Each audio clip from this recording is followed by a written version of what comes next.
Hello，大家好，歡迎大家嚟到六叔馬訊。六叔馬訊係一個專門分享六環彩心水嘅 channel 啊。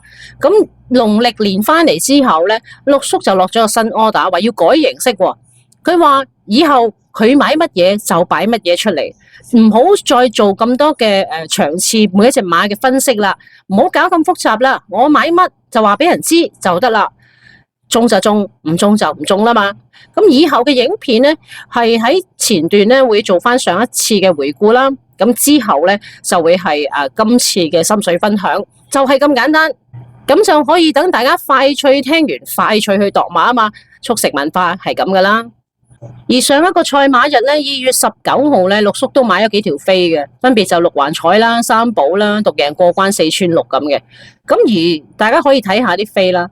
上一次嘅六環彩咧，簡直就係飲恨啊，2個字，飲恨啊，肉赤啊，個六寶淨係斷咗頭關，仲要影相輸條鼻毛啊，只差一點點就中六寶啦。咁變相都中六環彩，咁但係就真係熱好多啊嘛，連本都收唔翻添。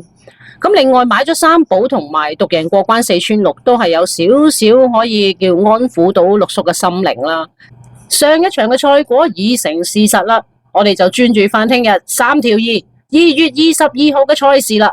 以下咧就係六環彩嘅提供馬匹，排名不分先後，全部都係六叔覺得有望爭勝嘅馬嚟嘅。